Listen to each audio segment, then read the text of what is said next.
Joe, tawangan lang ko sa name nga Tata. Hingkod na ang edad ug may pamilya na sad. Ang akong problema kay may tungod sa yuta.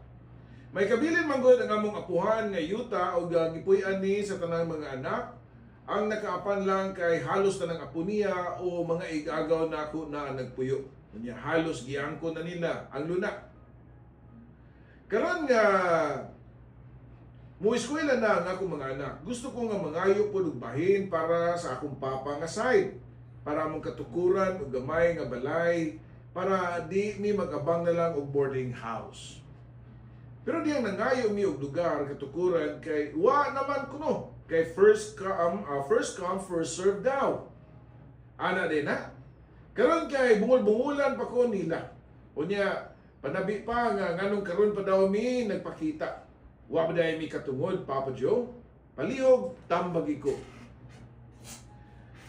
Mga kabarangay, usa sa pinaka-common nga problema sa ato ang mga lumulupyo diri kanigyong yuta mga kabarangay, no. Labi na kani mga kabilin nga mag-ilog na og mo lagi na sa term pa nga gigamit sa iyang igagaw first come first serve.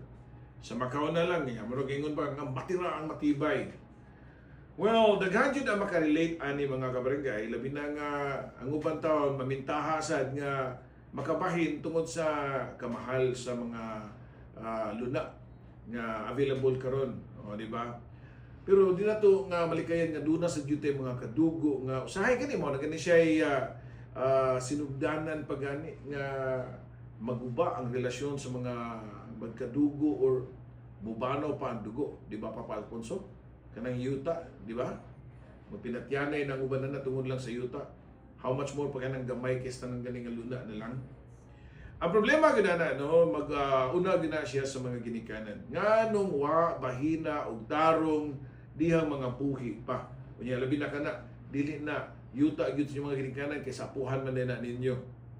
Well, dapat yung mga advice nga itong basahon karon tutuod kay I'm sure makarelate gyud mga kaiksunan ato nang basahon right after a short while. Don't you go mga kabarangay.